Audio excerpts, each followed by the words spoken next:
enjoy the party with your friends. Don't have to pass the time with me. You are my friend, Mr. Tucker. Frank.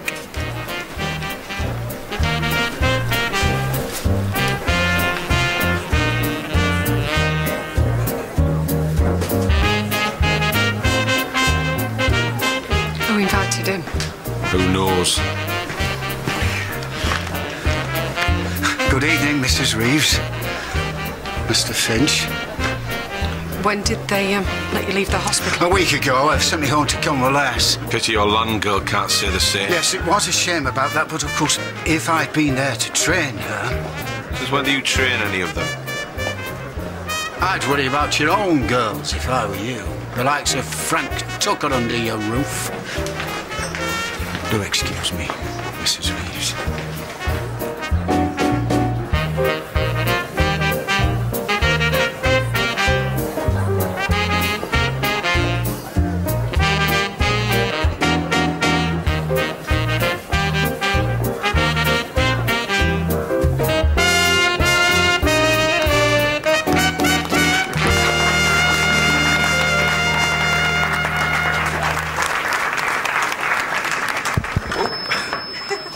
Thank you all so much for joining us to celebrate on this glorious summer's evening. After the tragic events of last week, events that touched us all the more for having lost one of our own, it's a blessed thing for us all to rejoice. It reminds us that we're stronger than the bombs sent to silence us. Rose Bailey would have wanted that. Hey, hey. So in that spirit, I'd like to thank the band for serenading us. Well done, boys. It's very fitting that we have music here tonight because it just so happens that when Connie's eyes met mine, it was over the keys of my piano. And a few pints. Yes, yes. Thank you, Mr. Finch. There may indeed have been an ale or two involved, but it was this dark-haired goddess with the voice of an angel that truly intoxicated me. And I've been drunk on her love ever since. So Connie and Henry. Connie and Henry.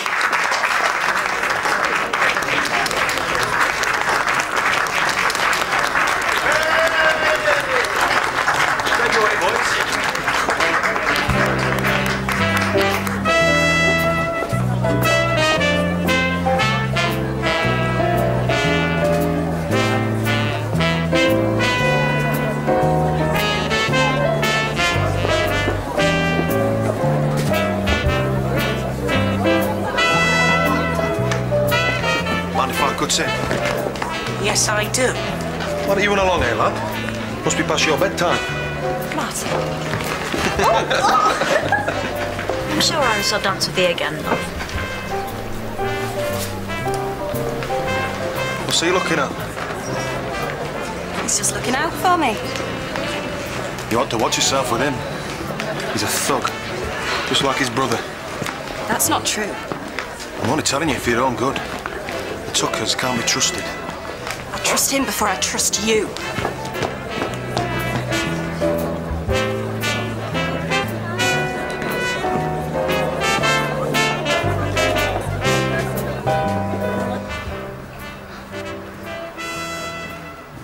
What did he say to you? It's not worth repeating. No, tell me.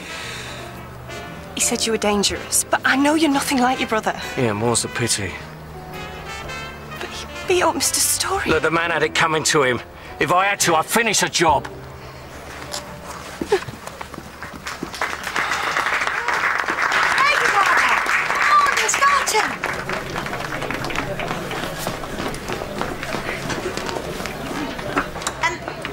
Ladies and gentlemen, as you know, our dear friend Connie hails from a little place you might have heard of called London Town.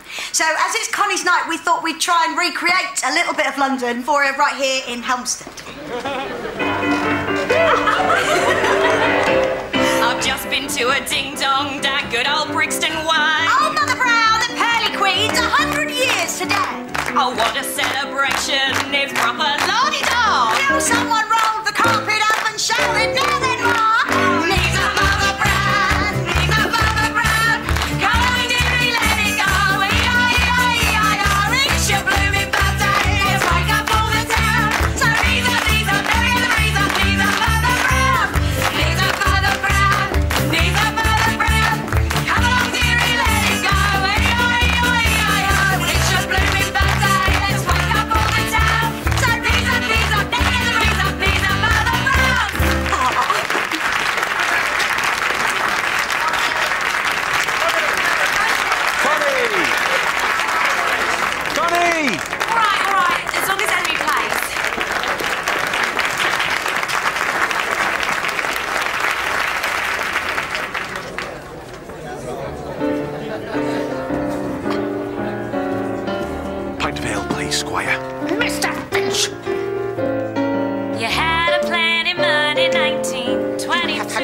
not enough alcohol for one day. Look, I need it, Mrs. Gulliver, for the pain.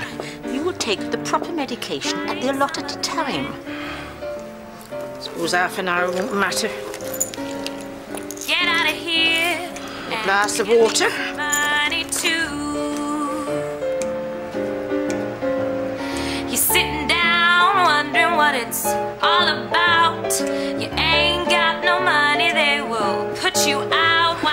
Esther, you could help me. I've been sitting in this chair all night. Yes, your water, Mr. Finch.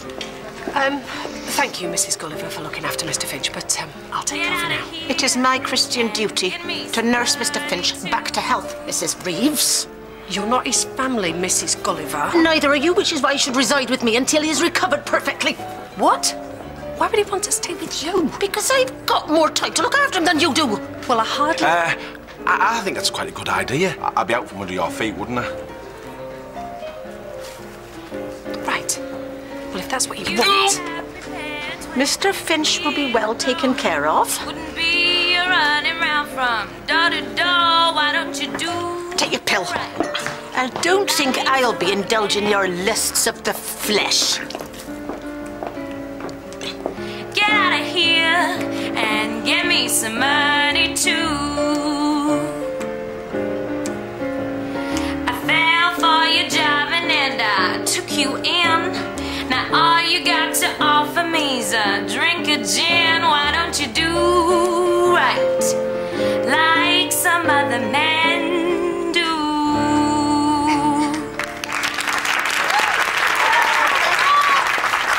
Maybe later.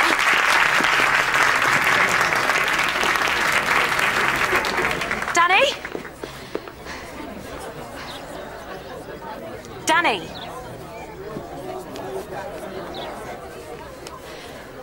You all right? Yes, forgot the words for a sec. Connie, you're wonderful. Voice of an angel, me.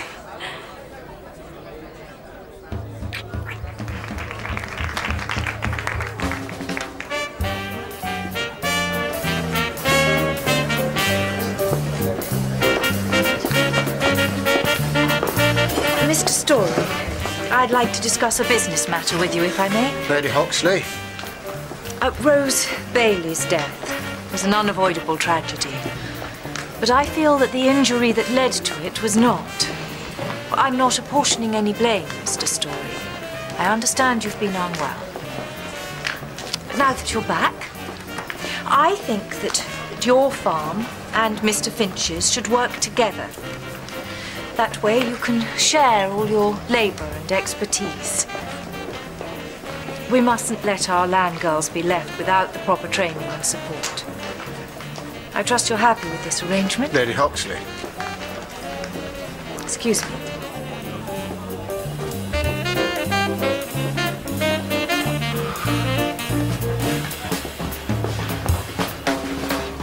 Flight Sergeant Fisher has arrived. He was able to accompany a convoy from London. You asked me to find you. Yes.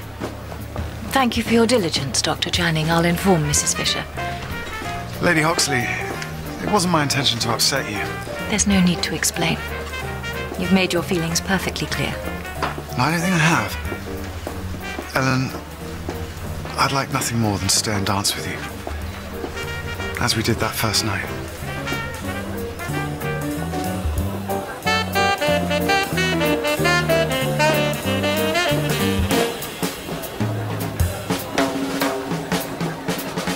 Joyce? It's John. He's here. What, he's here now? Can I see him? Well, he's under Dr. Channing's care. I don't see why not. There, thank you, Lady Hoxley. You got some front on your face here. Just trying to make a living. Well, that's funny, because I thought you lot were happy just to beg in the streets. You got a problem with Dennis, you take it up with him. Yeah, well, there's nothing I'd like more, but unfortunately he's run away like the coward that he is. So I shall just have to deal with you. What do you want? To find the hole that he slithered into. And I know just the person to lead me to it. Well, I don't know where he is. And even if I did, I'd die before I'd tell you. Well, if that's what it takes. You do what you have to do. You know where to find me.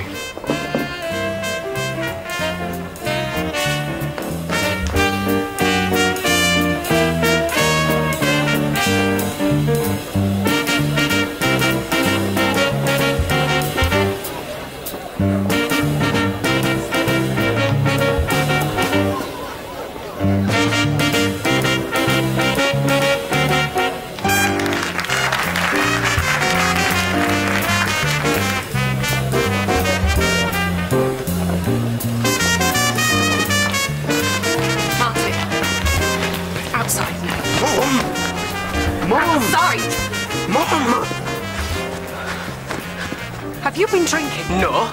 That's the second lie you've told me today. I can smell it on you. Why can't you just leave me alone? Don't you raise your voice to me. Why shouldn't I? You're nothing but a stupid old cow.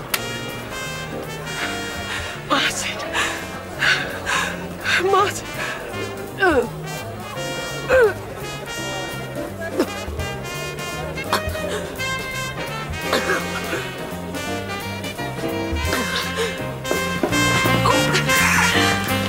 If I could, I'd sling you over my shoulder right now, Connie Carter, and carry you off home with me. Well, I ain't stopping you. I know. I'm stopping myself. I want our wedding night to be a combination of body, of mind, of spirit, everything you are and everything I am entwined together in our love. You can wait a little bit longer for that, can't you? Yeah?